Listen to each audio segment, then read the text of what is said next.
Bienvenidos al estudio del mensaje titulado Una relación, un cortejo, un milagro.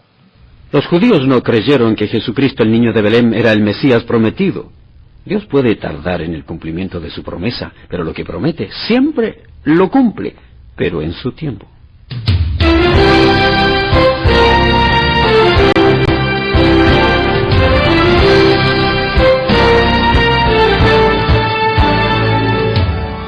El nacimiento de Jesucristo no fue casualidad. Al contrario, la profecía bíblica anunciaba su nacimiento miles de años antes de que éste ocurra. El profeta Isaías había anunciado la llegada del admirable consejero y el príncipe de paz muchos años antes. Dios tenía todo planificado y, como dice el apóstol Pablo, en el cumplimiento del tiempo, es decir, cuando se cumplió el designio de Dios, nació el Salvador en Belén de Judea. Dios envió una señal, escogió una virgen, envió a su hijo y le dio un nombre. Eso es precisamente lo que queremos compartir en este estudio: una relación, un cortejo, un milagro. Conforme se acerca la temporada de Navidad, no queremos que nada salga mal. Queremos que todo marche a pedir de boca, ¿verdad? No es el momento para enfermarse, no es el momento para recibir la llamada del almacén que le dice: uno de nuestros vendedores vendió por equivocación el regalo que usted había separado y lamentamos informarle que no nos queda ninguno. Ninguna de esas cosas. No queremos que ocurra nada. La Navidad ya tiene suficientes retos en sí misma como para que algo salga mal. Como lo que le ocurrió al pastor Chuck Swindoll un año. Finalmente se dieron tiempo para ir a conseguir un árbol de Navidad. Habían estado tan ocupados que no habían comprado el árbol. Uno de sus hijos estaba visitándole, así que él con su esposa, hijos y la esposa de Chuck Swindoll se fueron a conseguir uno.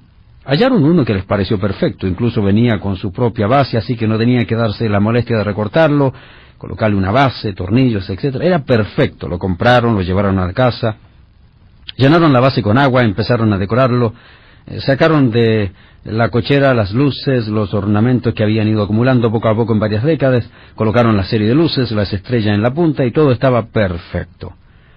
Después de terminar de decorarlo, levantó la caja de decoraciones que sobraban, se dirigió a la cochera para volver a ponerla en su lugar, cuando de repente la fuerza de la gravedad hizo su efecto. Se oyó un estruendo, regresó corriendo Chuck Swindoll.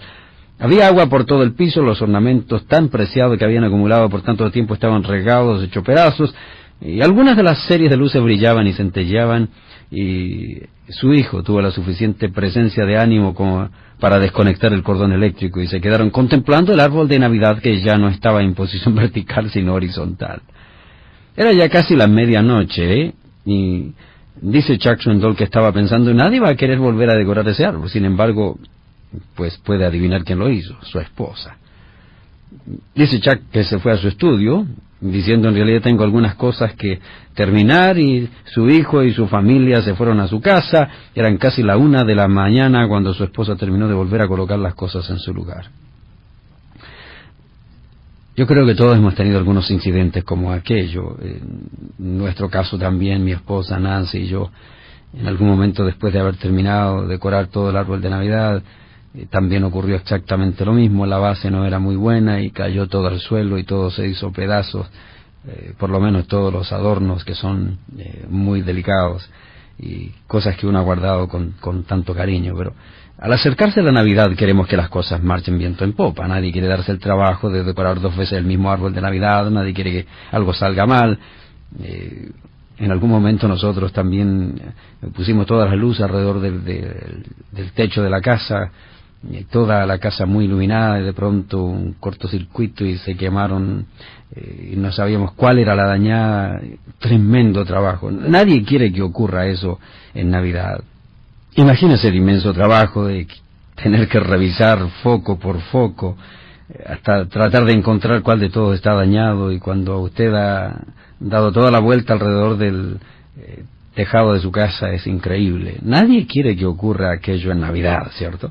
La mayoría tenemos una idea muy idealista de la Navidad. Pensamos en campanitas doradas en la calle, y hasta donde yo recuerdo, pues no siempre es lo mismo. Hay muchas cosas que ocurren en esta temporada, así que digamos las cosas tal como son. No hay Navidad perfecta, ni la habrá. Igualmente puedo asegurarle que no lo fue la primera Navidad.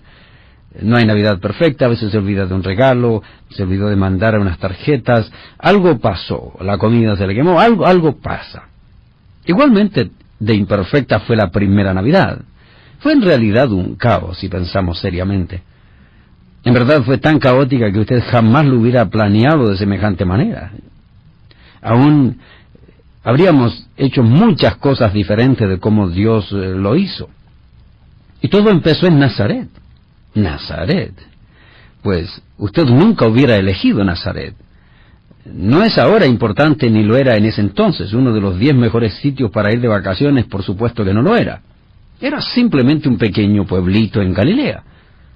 Así que usted ni yo hubiéramos elegido Nazaret en ninguna circunstancia. Tan insignificante, tan sin importancia, que probablemente el emperador romano ni siquiera sabía dónde quedaba.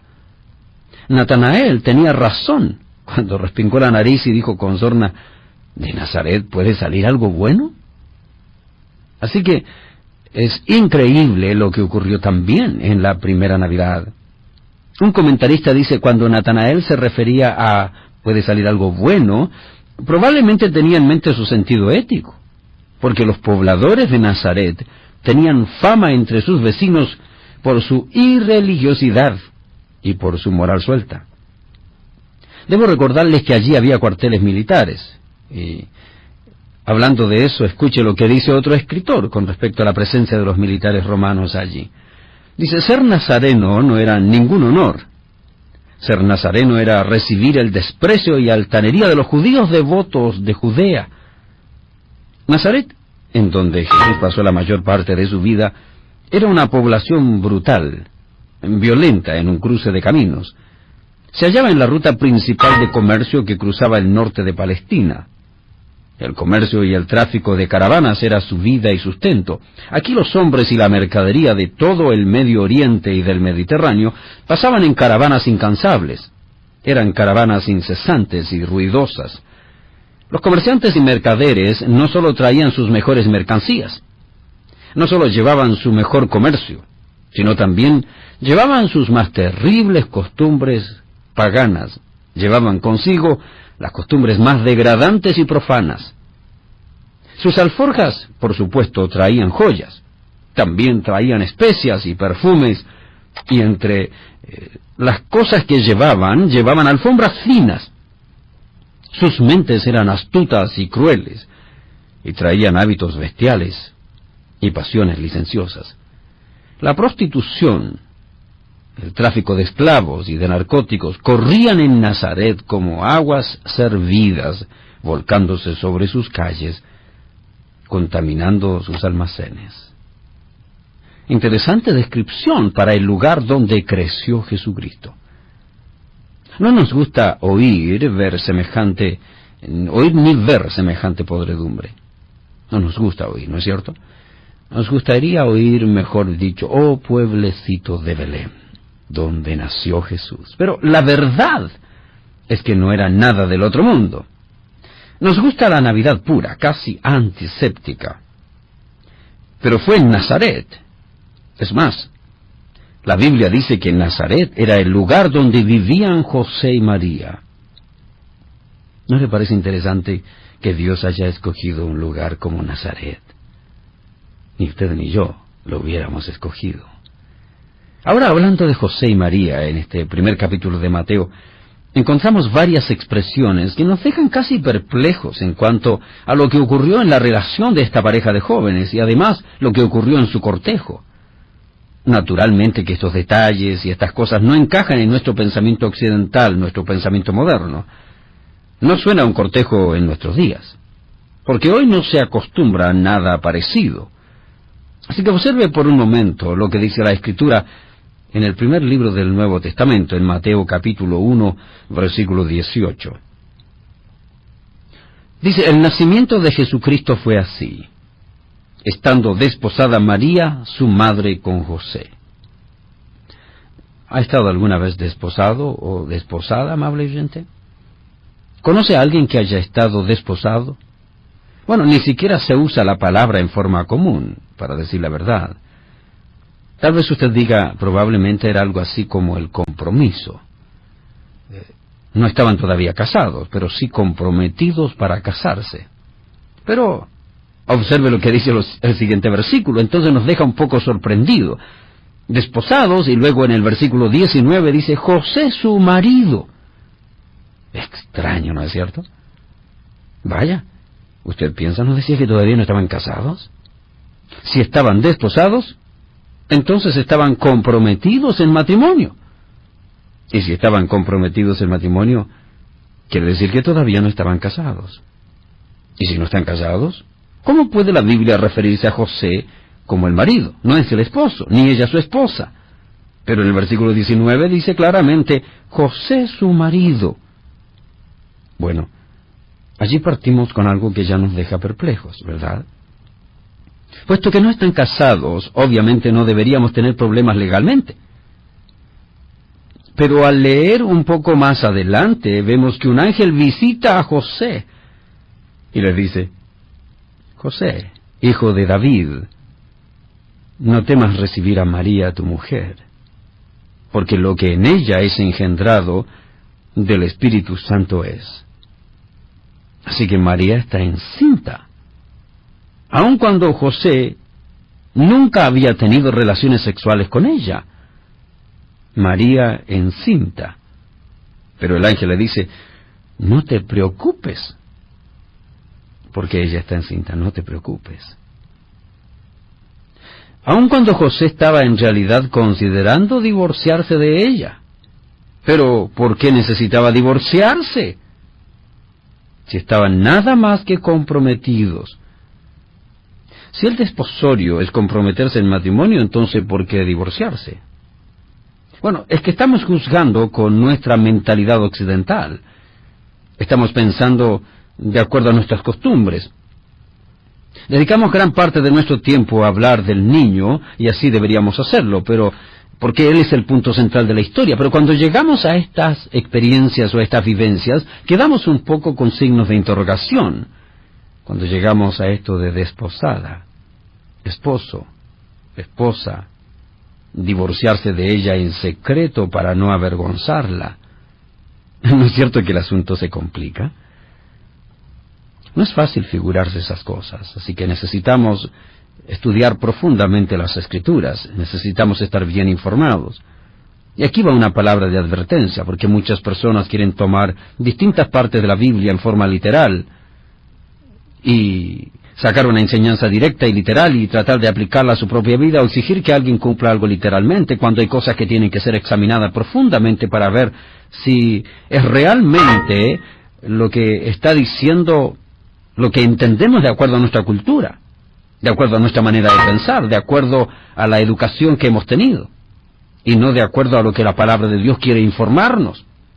Este es un ejemplo claro de aquello.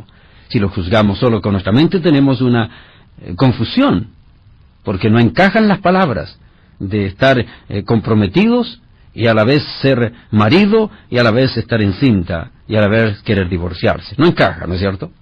Bueno, primero que nada, comprenda cómo funcionaban las costumbres judías en el primer siglo. Allá tenemos que dirigirnos para hacer una buena observación. Para empezar, había un compromiso matrimonial, pero no tenía lugar cuando los contrayentes eran ya adultos y ni siquiera cuando eran adolescentes. Por lo general, el compromiso matrimonial era un convenio entre los padres de los niños. Ellos quedaban comprometidos en matrimonio. Usualmente, el compromiso ocurría mediante los oficios de una casamentera o de los padres.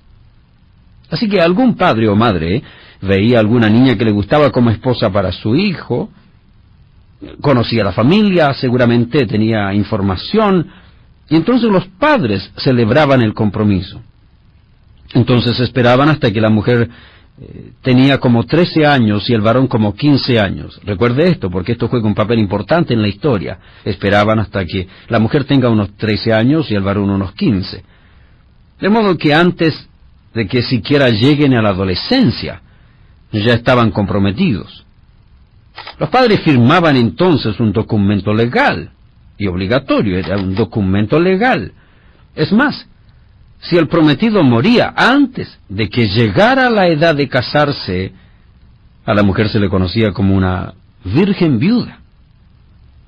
Si ella se daba a la promiscuidad en esos años, el prometido tenía el derecho de llevarla ante los ancianos de la sinagoga.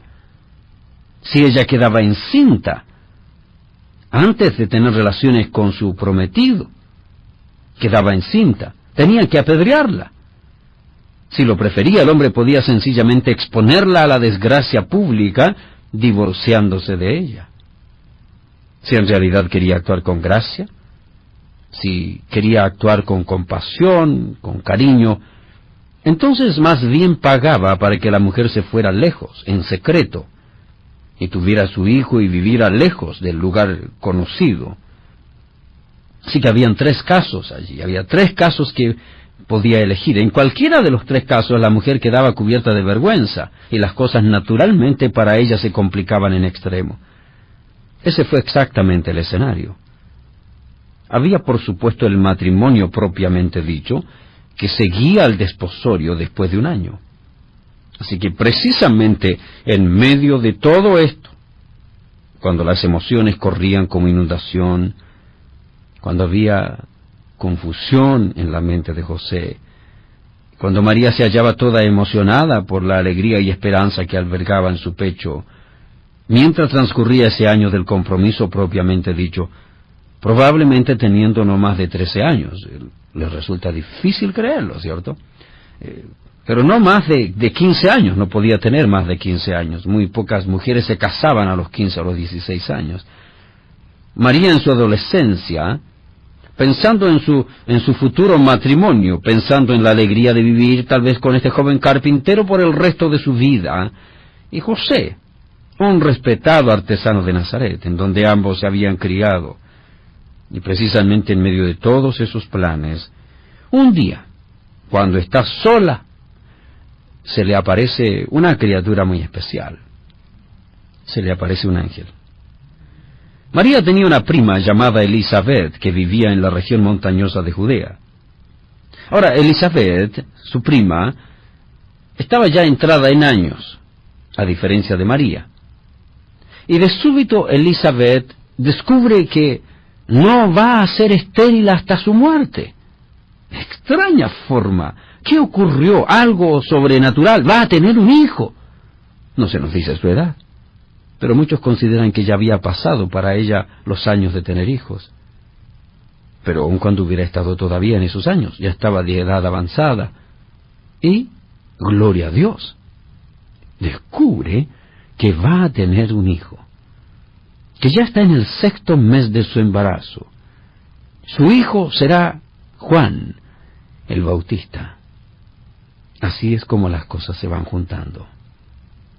Pero no es extraño, esto no es para Dios una coincidencia, una casualidad, porque Dios no trabaja así, Él tiene todo bajo control, Él sabe lo que hace.